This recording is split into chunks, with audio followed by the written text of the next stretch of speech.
Well, hey, Becoming Me. I am so excited to introduce you to my warrior friend, literally a warrior ninja friend, Nate. Nate, welcome to Becoming Me. Hey, Emily, thank you so much. I'm excited to be a part of this. Let's I rock. I'm so excited to have you here. I kind of wish we had a ninja obstacle course to go through while we were sharing your story, but it's okay. This will have to do. So, anyways, I feel like I'm giving some of your story away, even in your intro. 'Cause I'm so excited to unpack in our time together. But before we dive into who Nate is, like, why don't you just unpack if someone was like, "Who is this Nate guy? I've never heard of him before." Like, who is Nate? Who are you? Right on. Well, thanks for letting me share a little bit of my story. I can kick off by saying I describe myself as a well-rounded warrior, and playing off the Nate, I typically call myself by the title of Illuminate because Matthew 5:14 and 16. And it's funny because you can kind of get the boom cha like I do. I like to caffeinate. I like to. I'm passionate. Okay. I got a few of these Nateisms, but this one, illuminate, is one of my favorites because in Matthew 5:14 and 16, Jesus says, "You're the light of the world, so let your light shine before others so that they may see your good works and glorify your Father in heaven." So as I've become publicly known as a 7-time American Ninja Warrior, and there's the warrior side, a former college football player, and then got into this other TV show that mixed Survivor, Hunger Games, and Ninja Warrior, put them all together. Crazy challenge that lasted 7 months. I ended up walking away from that as the grand champion.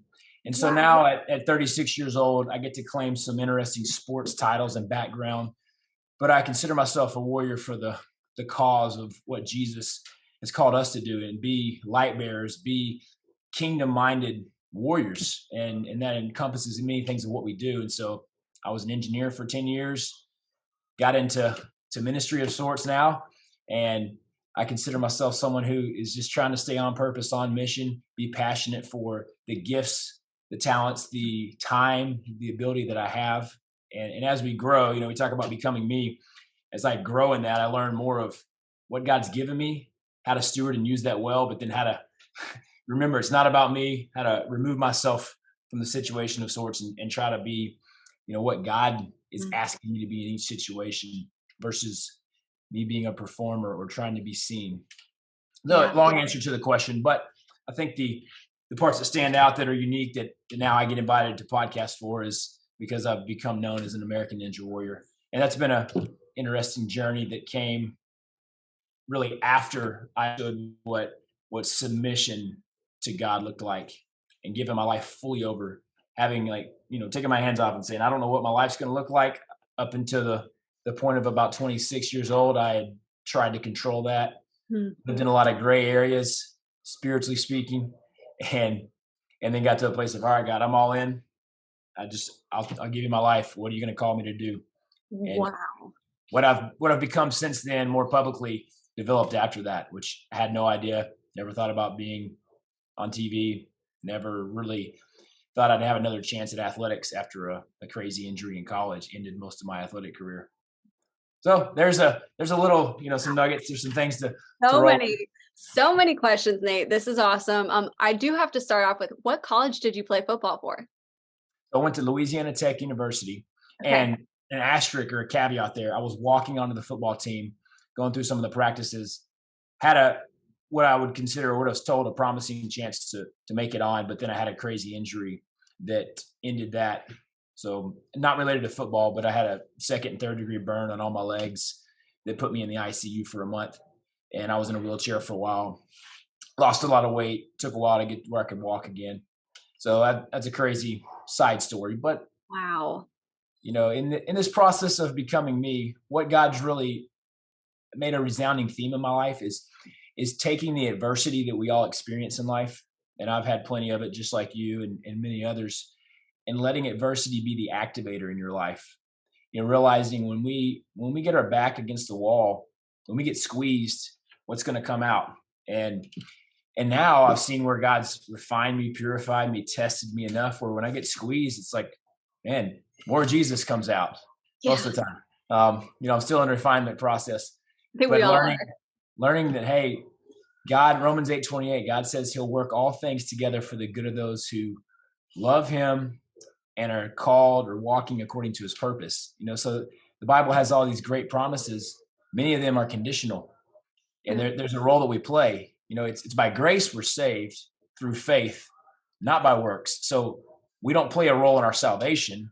We receive that freely, and that's what changes our identity. And then that empowering grace allows us to go out and do those good works that we talk about, to be an illuminating force in this world.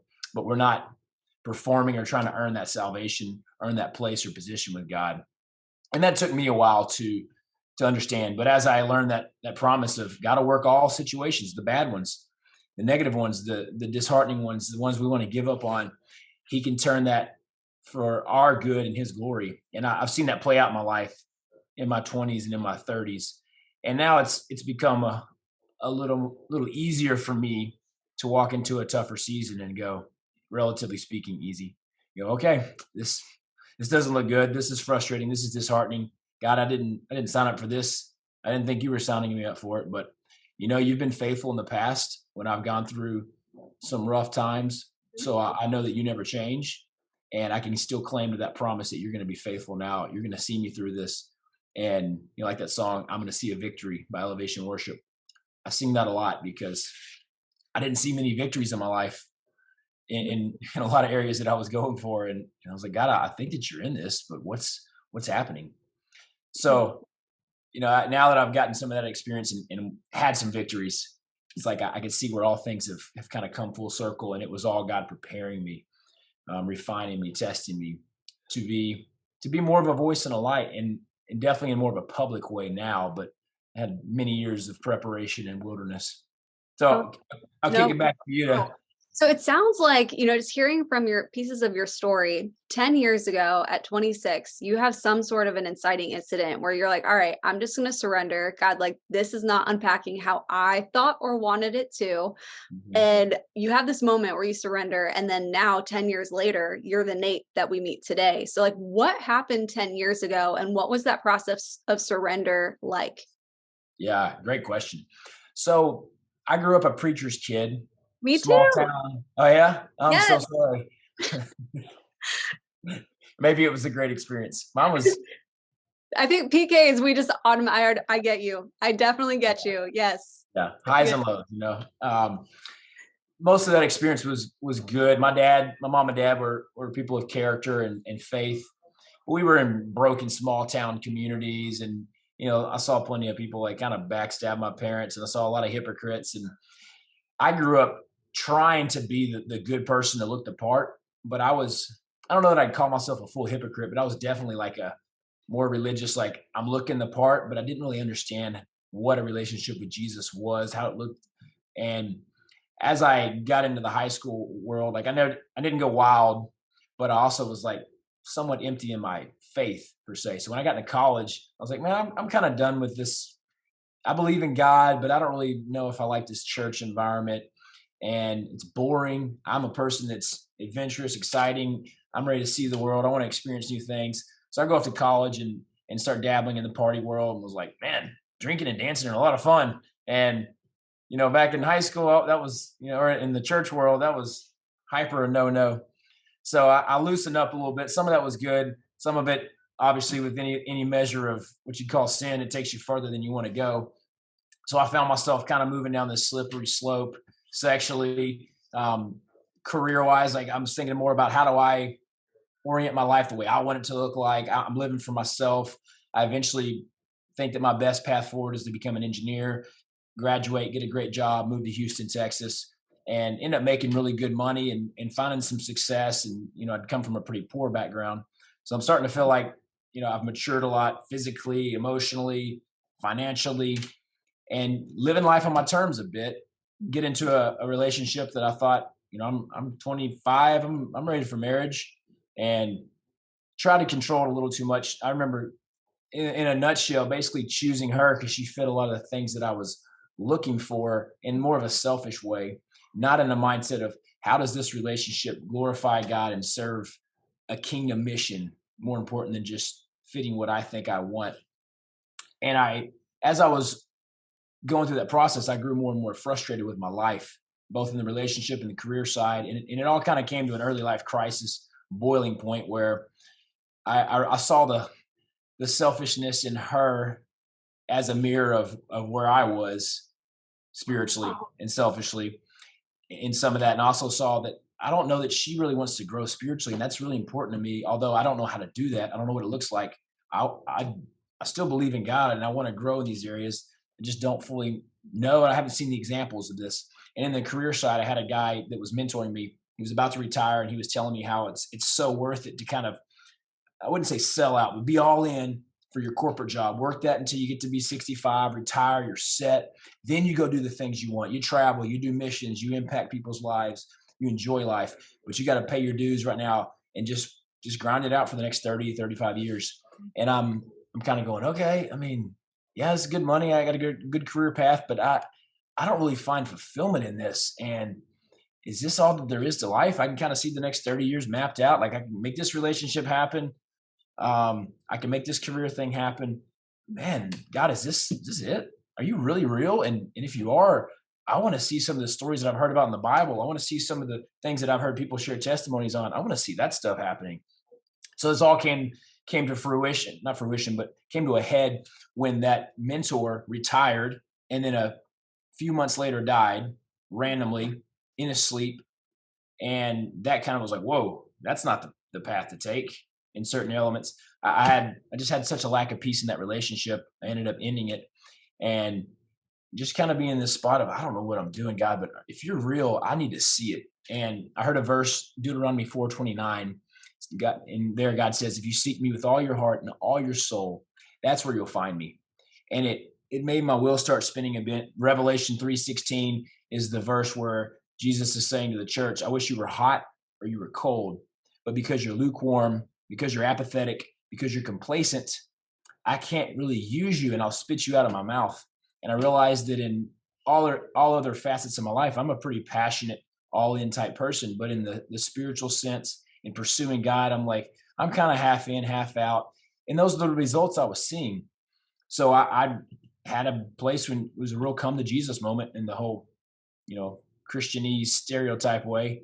I was like, all right, God, I don't know what this looks like, but if you're real, I'm all in. And I had some crazy moments over the next month, just people randomly walking up to me and giving me some kind of prophetic word or sharing a part of my life. Hey, I feel like God's telling me to tell you this. And I'm like, how in the world did you know that about me? And all these like more charismatic experiences where my Southern Baptist experience was more like read the Bible and that's about all you're going to see your experience. Enough things happened spiritually where I was like, man, God is real and this is crazy. And then I saw some crazy demonic stuff that showed me, hey, the enemy's real and there's a spiritual warfare going on. So some of the things I was raised around were all true. And now I'm starting to see them and experience them. And it's almost like that activation. So that led me to being like, all right, God, I don't know what it looks like, but my life is yours. I'm all in. And that was the 10-year ago moment where I thought maybe I have to quit my job, move to Africa, be a missionary in a mud hut. And I was like, that sounds terrible. But at this point, I've experienced enough of life's highs and successes, and that's still not satisfying. So I'd rather just do what God's placed in my heart and called me to do and trust that he's going to bring more joy and purpose and passion through that, even if it doesn't look the way I want things to look. And as I prayed in that, as I released, my life to God, it was interesting because I didn't feel this burden to go do those things. I kind of had a deeper grace to begin operating in my company in a new way. And all of a sudden I started taking off in the corporate world and taking bigger risk because my identity had shifted from me being performing and I'm only going to try something that I know I can succeed at into a place of, man, it doesn't really matter if I succeed or fail. It's about, am I stepping forward in faith? Am I using what God's given me here? And that leads us to taking bigger risk. And so through that process, I kind of went into a wilderness season where I unplugged from a lot of my friend groups that were in more of a complacent mindset, spiritually, whatever in their life, and went into spiritual boot camp at a small house church and grew for 18 months like crazy.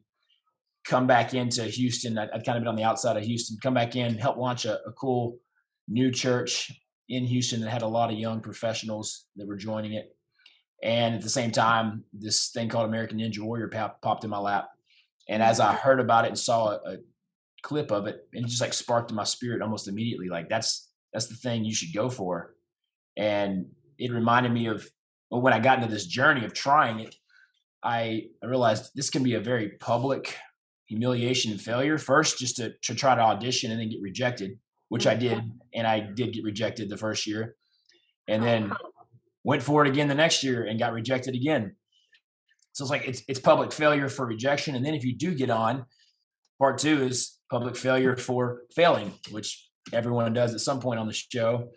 And so then I experienced that. I finally did get on, and I had some epic failures. So it was kind of discouraging. And if I had the mindset that I had before really getting this identity renewal, then I would start going, this is too risky. Like I all I'm doing is setting myself up for my identity being I'm failing. I'm not successful at something. And so I would have bailed out of that. I would have played it safe and looked for the place where I could look like I've got it together, or I'm successful in some sense. But because that renewing of my mind had been happening, I felt the peace to continue to try this, to not give up, to not grow weary in doing good. And I felt a purpose in this, although I didn't know what it was. So as I progressed into my third year, I'm living overseas in Africa with my engineering job and doing some mission work on the side with some orphanages and some water well drilling companies. And so I've traveled a lot. So I have a big adventurous spirit and adventure background. And at this point, I've been to 35 countries and 5 continents, and missions, adventures, engineering, athletics, a big mix of that. But in 2016, as I'm living in Africa, I get a call from the production company that runs American Ninja Warrior, and they're like, "Hey, congrats! This year you've finally been accepted." And so I'm like, "Wow!" going nuts, and fly back like a month later to be part of the competition, and end up doing really well, and having beating the first round, hitting one of the buzzers on Ninja Warrior, getting a TV feature, and then make it onto the national finals.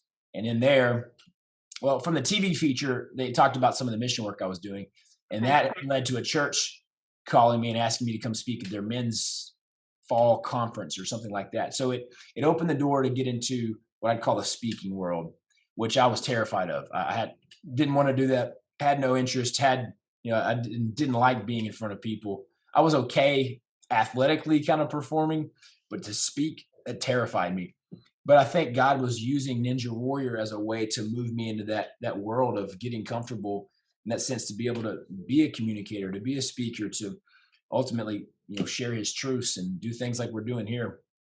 So I wouldn't have signed up for that if I had known that was more of the end game. I would have stayed away from it. But God's fun. He's funny like that. The way he'll kind of pull us into places, and then you get into it and everything changes, and you're like, this isn't what I signed up for, but okay, I see how you're in this, and I'm going to keep moving forward. So that year, it kind of led to some of the speaking side of things opening up. And then at the same time, as I made it to the national finals after the first couple of rounds, I get there thinking and hoping, man, maybe this is a year. Maybe I'll beat this whole thing and win $1 million and quit my job. And I end up breaking my ankle the night before the finals, and ends my season. And then I spend the next couple of years re-auditioning, getting on, and then barely missing the national finals by like one spot. So I'm in year 4 and 5 of this Ninja Warrior journey, and things haven't quite taken off like I had hoped. And I'm still kind of doing these random, mundane, small town youth group meeting, speaking events, and saw some impact in it, but also was like, I don't know what to do next, God, but I can't quit my job right now and launch out doing nothing. I don't know what to do. But at the same time, I didn't feel peace continuing on where I was in my corporate world. It just really controlled my life. And I didn't have the space to be more impact oriented, to be interruptible. And that's what was really on my heart, although I didn't know what it was going to look like. So that led me to eventually in 2019, after I lived in Norway and moved home back to Houston, taking another Africa assignment for like 6 months. I was like, it's definitely time to quit this. And so I was just praying about it and felt like, all right, it's time to go. So I told my manager, hey, it's time for me to leave. I can't really explain why. He's like, what are you going to do next? I'm like, I don't really know. I'll keep trying to compete on Ninja Warrior, although that's not really a means to an end. And I'm going to go do some mission work and figure it out, I guess. He's like, you're crazy, dude. So I walk away from a high paying job and a lot of status in a top company. And that was July 2019. By October, November 2019, I'm kind of getting antsy and like I'm burning through my savings, and I'm like, I don't really know what I'm doing. I don't know what's going to happen next. But in that year, I ended up doing really well on Ninja Warrior, and then make it to the national finals, and then for the first time, instead of breaking my ankle, beat the first round, end up on a miracle run in the second round where I beat it and advance to the last part where I have a chance to win the $1 million. And I barely miss out and don't finish. And I got crazy sick and had this wild food poisoning that I battled through and competed anyway. But that all ends in November, and I'm kind of like, all right, God, I don't know what I'm doing. Uh-oh, did I lose you? Nope, you're still here. My screen blinked. So it was the climax of the story. I'm like, I don't know what I'm doing. And then out of Cliffhanger. nowhere, I get a phone call from a guy that kind of worked like as an agent. Okay. And he says, hey, there's this other TV show. I've never heard of it. You've never heard of it. It's in Latin America. It's called Expat. It's on the Telemundo network, which shows in the US and in Latin America, but it's all in Spanish. And you should audition for one of the 5 spots for the guys. And it's all pro famous athletes, former Olympic gymnasts, former pro soccer players, former or current MMA fighters and boxers. And he's like, you got a low shot of getting on, but it's worth a try. Long story short, I go for it. Had my friends praying, felt God kind of saying, yeah, this is the next spot. The door opens, I get on. We fly down to the Dominican Republic, January 2020. And I end up spending 7 months there competing on the show. Wow. Ninja Warrior obstacle course style competition in the day. At night, more survivor style, where we're staying in a shack in the woods with no air conditioning, no TV, no internet, no phone. I'd smuggle my Bible in, and that's all we had for, I wouldn't say entertainment, but just like something to even read. Wow. It was kind of rough, and it was reality TV, so they had cameras in all the rooms. Or we were in one big shack, but it was playing out every day on TV. It was kind of the Hunger Games feel. And long story short, I go through so many obstacles, if you want to call it that: injuries, disappointment, heartache, loneliness, crisis of faith. And it was all things that I'd experienced in my Ninja Warrior journey, with rejection, with injury, with disappointment, with failure, with learning to remember it's not about me and I'm here on mission. So God, how am I showing you through these situations, especially when they don't go well, and especially when I get hurt, and especially when I lose? Because it's easy to, be like, yeah, God, when you win, Right. a little bit more of a character test when things aren't going well. And so all I had to say, God had prepared me for years to be in this spot, and I got to live out this testimony. And at the end, I overcame a broken ankle, thought it was a broken neck as well, and partial paralyzation, a partially torn Achilles, a lot of, sickness on that show, and come back miracle after miracle that God worked. And then it was obvious to my competitors and my teammates and the audience that, like, man, God's showing up here, and this guy is all in. And by the end of it, I end up winning an SUV, then winning the entire TV show. And a lot of my peers on the show are like, man, Nate, you're a good athlete, and you were one of the above average athletes here, but you weren't the best. And they weren't being insulting. It was true. But we could see that, this victory really came from God. And I'm like, yeah, I'm glad y'all see that, because it's not of my own strength to be able to do this. And I like to say, not by might, not by power, but by God's Spirit. And thank God, like, his Spirit was moving. I was, to the best of my ability, submitted to that and seeking to be a representation, be a voice. And so God honored and blessed it. But that victory, which was my only real sports victory, it was a big one. And it didn't come until I was 34 years old. Wow. So get out of that and have, the one cool thing, maybe even as we can close in some of the story, I call my manager, and my former manager at ExxonMobil, and I'm saying, hey, I know you thought I was crazy. I kind of was. Let me tell you what happened. Like, I get on the show, and just miracle after miracle. And I end up winning a lot of stuff, a lot of prizes, and going through a lot of adversity. But by the end, I win this whole thing. I was like, I doubled my income, if you want to call it that, compared to what I made with Wow. you guys in my company. And he's like, what? Man, how? He's like amazed and blown away. And like, that's crazy. And then he goes, well, let me tell you what happened. And obviously in 2020, we had COVID shut down the world because of what that did to that business unit. He's like, I had to let almost everyone go. I would have had to let you go. Wow. Everything got pulled out from under us. And he's like, so if you had stayed here, like I had advised you to do, you would have lost this. And it gave me a life quote to live by. And it's that the riskiest thing we can do in life is playing it safe. And the same that Jesus says to us, for those of you that are willing to lose your life for my sake, you'll find it. But those that seek to hold on and cling to and control your life, just like I did 10 years ago and before that, those are the ones that are going to lose it. So nothing is guaranteed or promised in this life. And, I've learned I'm going to put all my eggs in the basket of accepting Jesus and then submitting to Jesus and trusting that whatever that looks like, whatever the highs and lows are, I can find joy in any circumstance.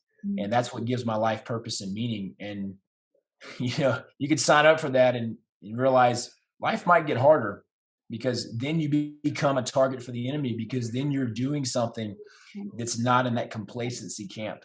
And I would encourage people to say, like, if you haven't made that decision to go all in, to really accept and submit to Jesus, to trust, first start questioning, like, maybe there's some hurt or brokenness or poor conceptions of God that I have that I need to be healed and freed from.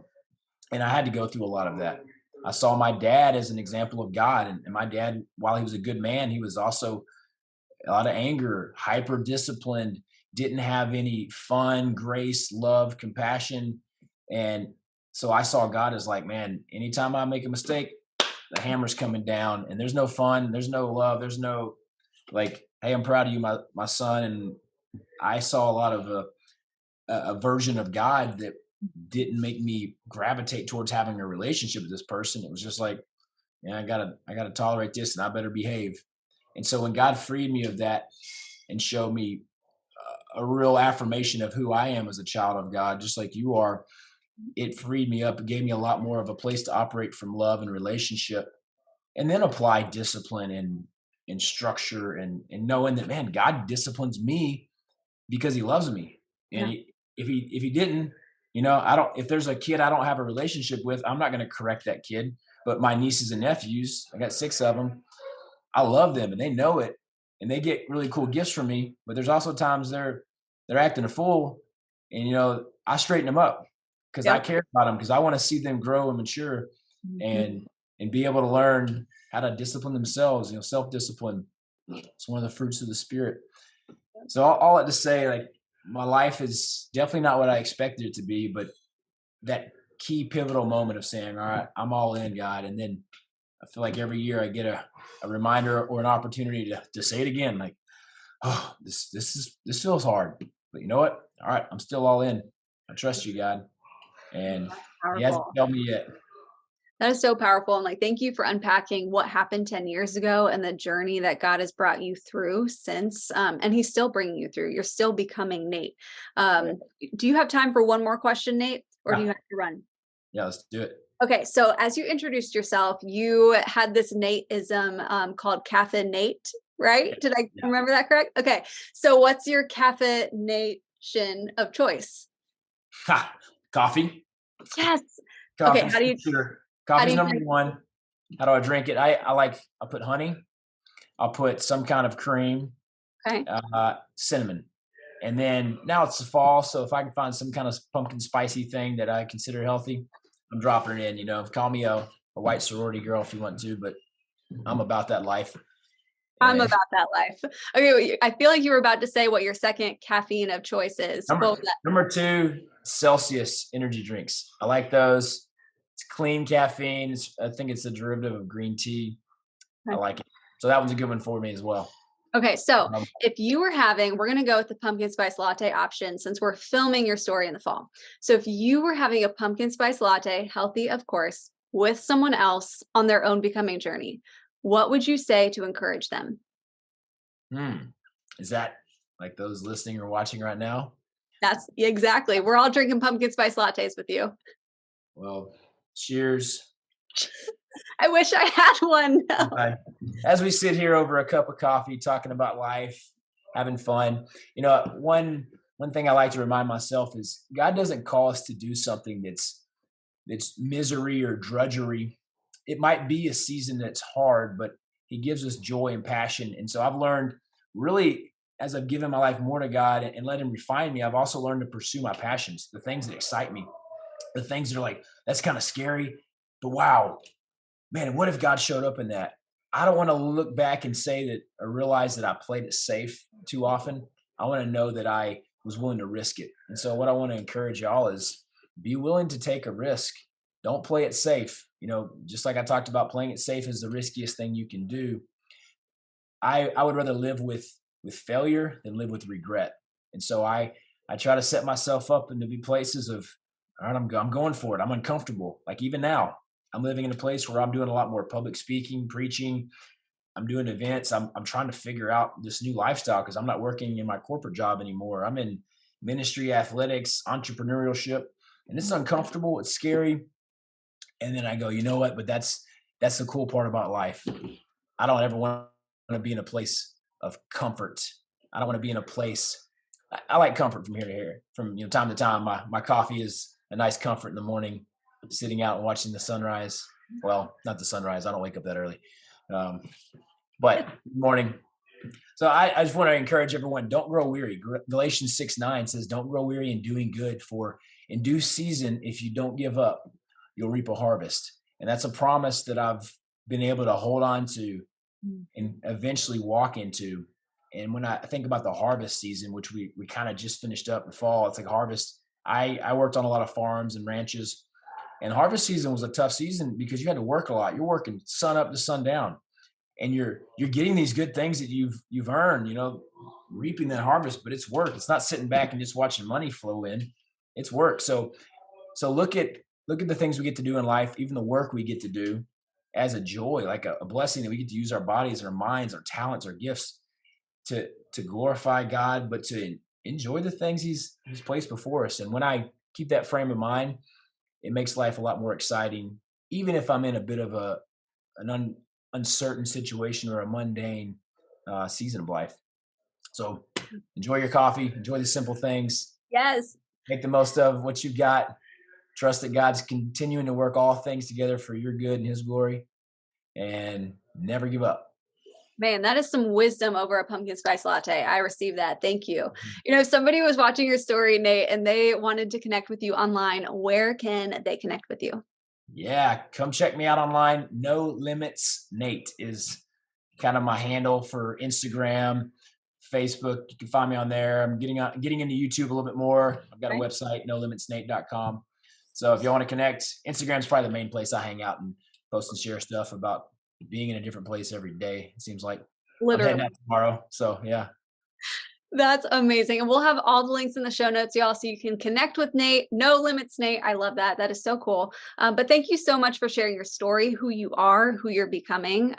This was just so much fun, and I'm cheering you on big time. Thank you. All right. Thank you.